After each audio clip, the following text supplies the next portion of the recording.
Hello everyone! Now a few weeks ago I made a video talking about graduate school applications. And so today I thought I would make a companion video talking about the NSF Graduate Fellowship.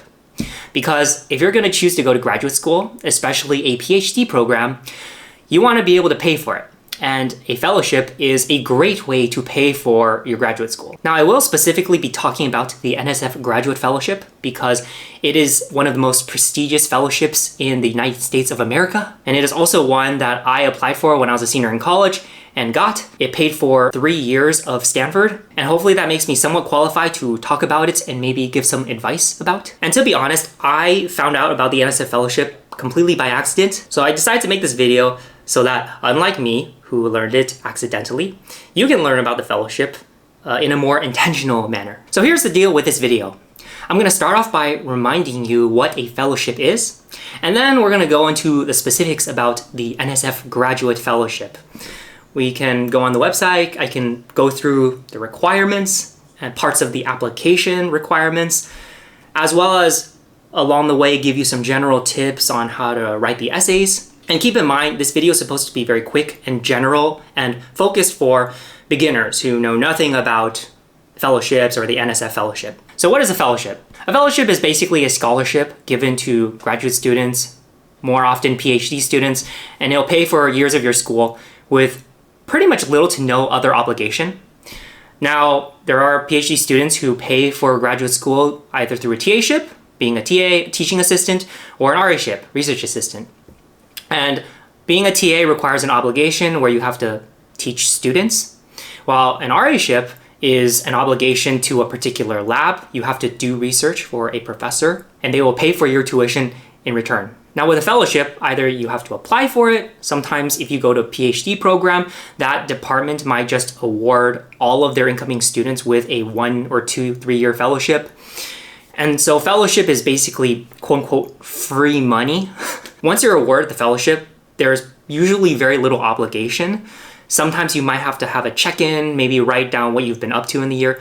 But generally speaking, unlike TA-ship and RA-ship where you're basically paid like a job, a fellowship is sort of presented to you in lump sums. And the real advantage of having a fellowship as a PhD student compared to doing an RA-ship is it gives you a lot of freedom to join whatever lab you want because you're basically self-funded, which means that if a professor were to bring you into their lab, you're basically free labor. And so, except in rare situations where a lab group is just too large and the professor's stretched thin, usually most professors will happily take on a student with a fellowship and use that free labor to further progress in their lab. And the other advantage of having a fellowship over doing an RA-ship is that if you join this lab and you realize that the project or the professor, something doesn't match well and you want to leave, you can do so easily. The lab isn't paying for your tuition, you're self-funded, and so you are free to leave the lab and find another one that suits you better. And so because of that, having a fellowship is a nice thing to have. Now the NSF is one of a few prestigious fellowships that students across America like to apply to when they're attending a US institution. And it's a pretty generous fellowship because it pays for 3 years as long as it's in the first 5 years of your schooling. So let's go on the website and go over some of the specifics on what are the requirements and what makes you eligible to apply. So here we are on the NSF Fellowship website. And so we can go through what the benefits look like. So if you're looking at the fellowship benefits, it is a 5-year fellowship period with 3 years of financial support. And this means that you need to use the 3 years of the fellowship in the first 5 years of your graduate program, which is why usually you have to be either a senior in college, first or second year, in order to apply for the NSF Fellowship. And you see that you get an annual stipend of $37K. So that's money for you to live, pay for dorms, pay for food. And then there's a cost of education allowance of $16K to the institution. So this is money that goes into the tuition. No postgraduate study service requirement, which is nice. There's no obligation for you to provide any sort of service or take on a job for the NSF after you graduate. So unlike my friends who've come to America for PhDs from Singapore, they are required to return to Singapore upon finishing their graduate school so that they can work for the government for a couple years. So there's no obligation like that. with NSF. And looks like you also get access to supplemental funding to sustain research while on medical deferral or family leave. Okay, that's nice. And so that's what you get as an NSF fellow. Now we want to take a look at eligibility. And in order to be eligible to the NSF Fellowship, you must be a US citizen, US national, or permanent resident. Okay? And that makes sense because NSF is the National Science Foundation. And you must intend to pursue a research-based master's or PhD program in a GRFP supported field. Okay? So depending on what field, we'll go over what fields they offer it for. Thirdly, you need to be enrolled in an eligible program at an accredited US graduate institution with a US campus by fall following selection. And now it's important to realize your undergraduate does not have to be in the United States, but your graduate school does. You must be at an early stage in your graduate career, I mentioned, because you have to use the fellowship in the first 5 years of your graduate school. They want you to be in your early stage or either a senior in college to apply for this. You must have completed no more than 1 academic year of full-time graduate study or the equivalent. As I mentioned earlier, you have to be either a senior in college or first or second year. And so that would basically be included in this category. Graduate students are limited to only 1 application to the GRFP submitted either in the first year or in the second year of graduate school. Oh, interesting. Okay. This feels kind of new.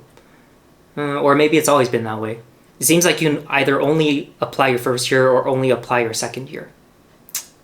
So, now what's my level? Okay, so this talks about the categories of students that are applying. The GRFP application requires you to select the academic level that best describes the stage of your academic career. So the levels are basically talking about what year you are. And so in level 1, you have not previously enrolled in graduate degree granting program, but plan to start graduate study next fall. Includes undergraduates in the final year of bachelor's degree program and individuals who have earned a bachelor's degree, but they have not started graduate school. Okay, so the reason for these levels, I believe, is to make sure to level the competition maybe.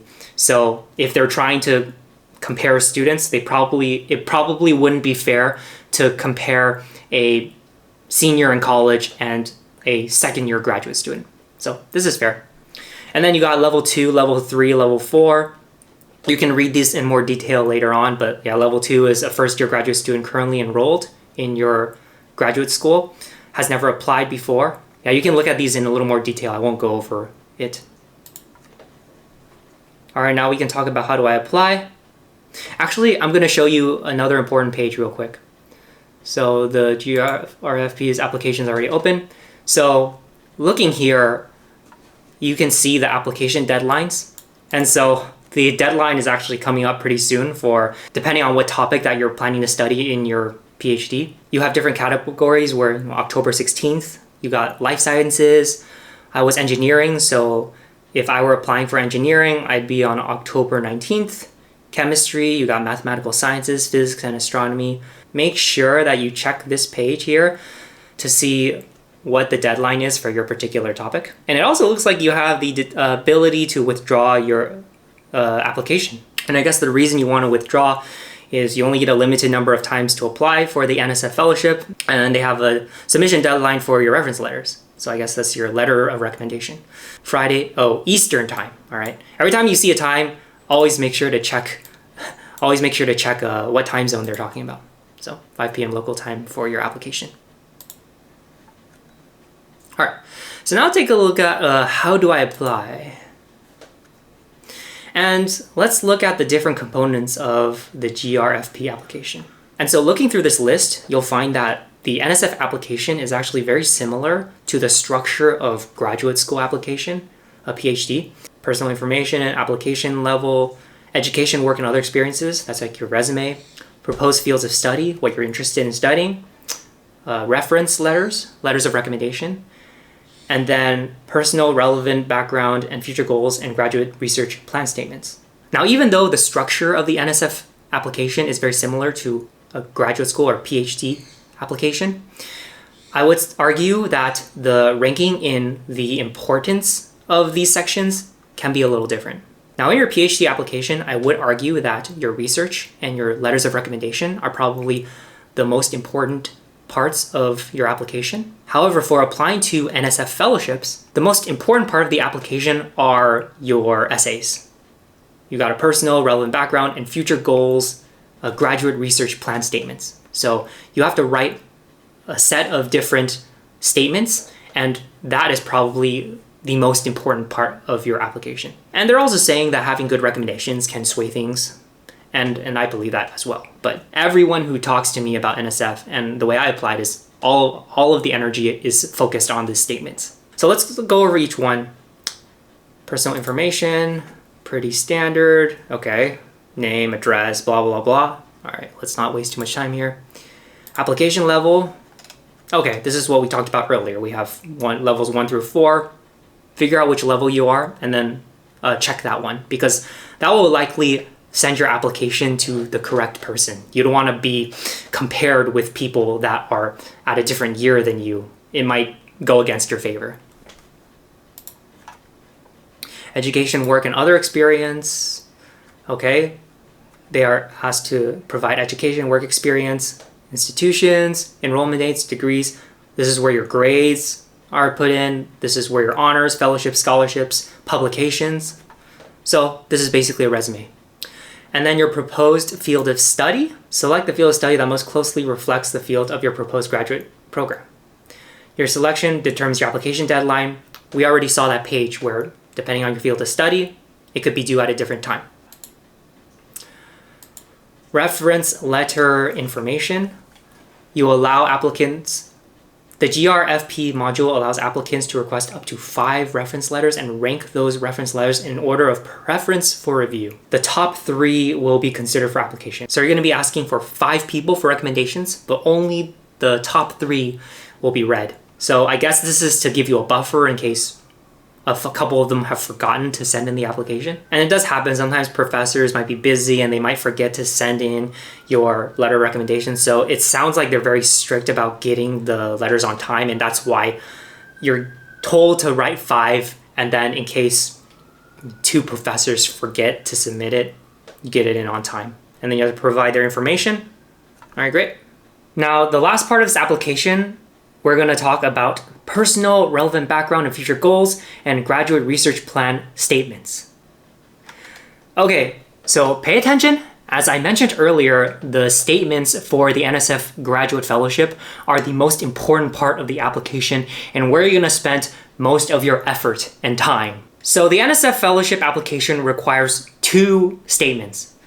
One is the personal, relevant background and future goals statement, and the second one is the graduate research plan statement. The first one, the first essay, personal, relevant background and future goal statement, must address NSF's merit review criteria of intellectual merit and broader impacts.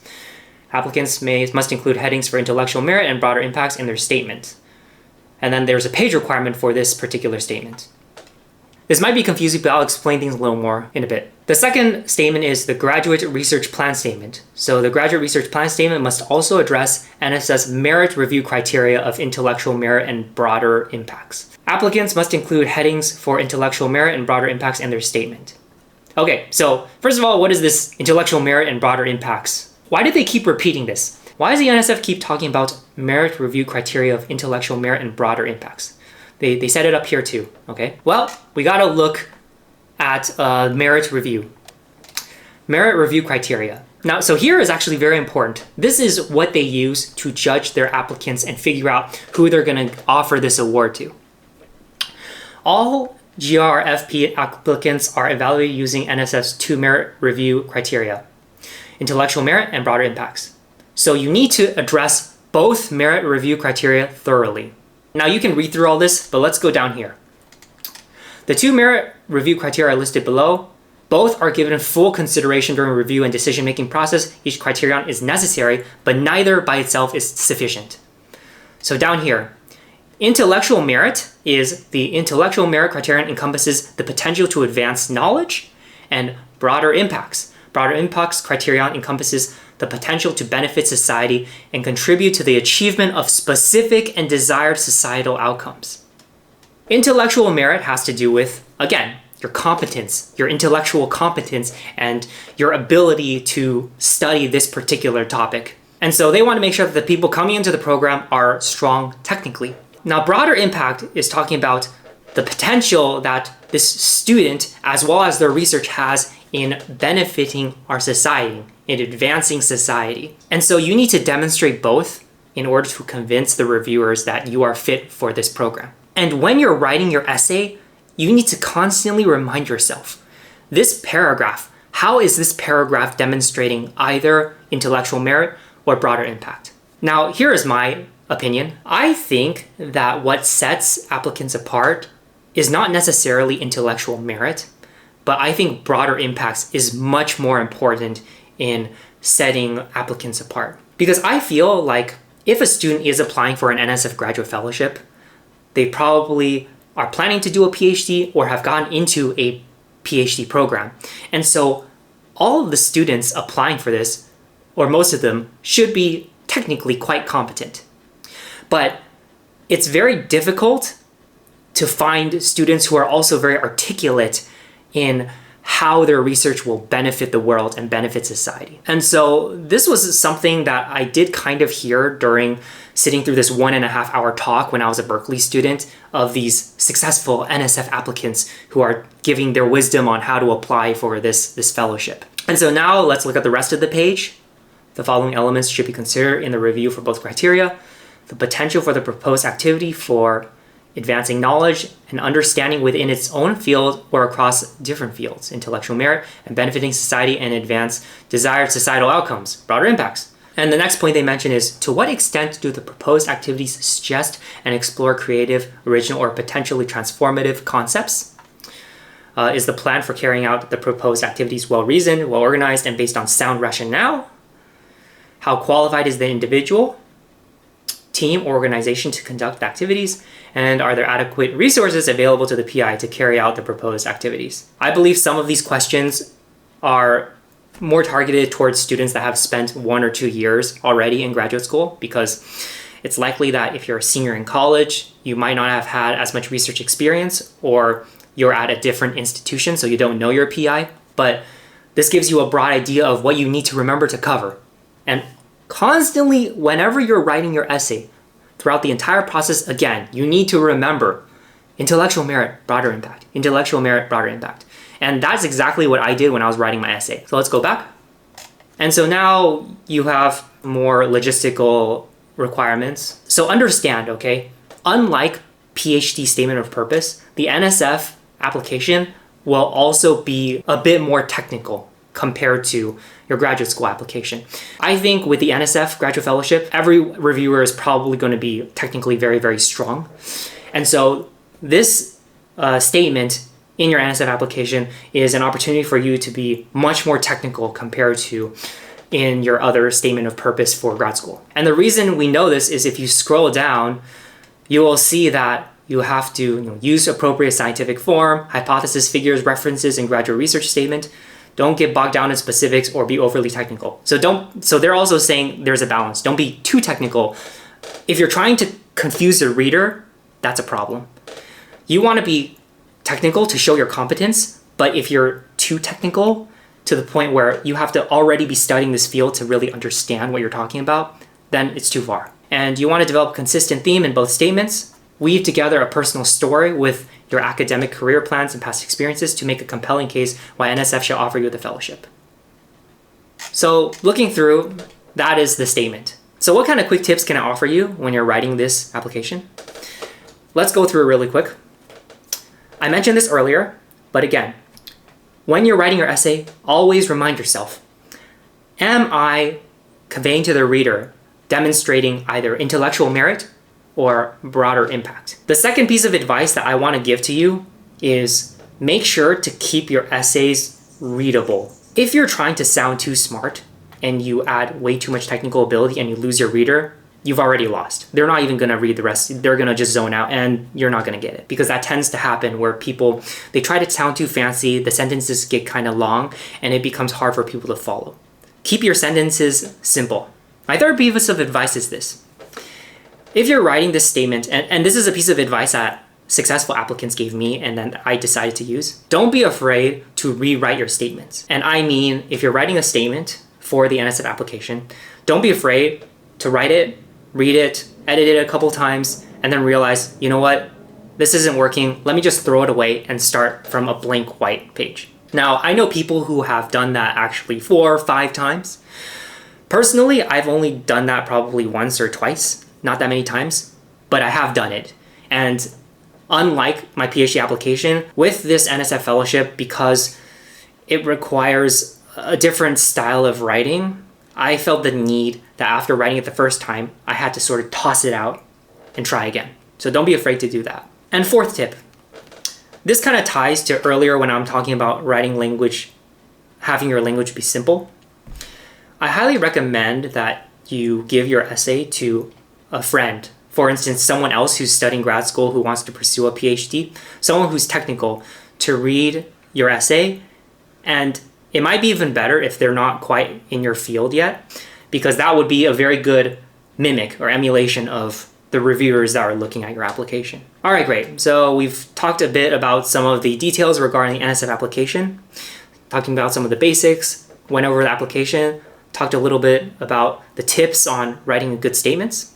So we've pretty much covered the basics, and hopefully if the NSF application was completely new to you, now you have a bit of background to consider applying for this either this year or next year. So if you're applying for a PhD program, also consider applying for a fellowship program, either NSF, there's other ones as well, NDSEG, which is the National Defense Science and Engineering Fellowship, maybe. There's also Hertz, there's a bunch of others. Having a fellowship can be very nice because it pays for several years of your school without obligations unlike TA-ships or RA-ships. I hope this was helpful. Please enjoy the rest of your week and have a nice day.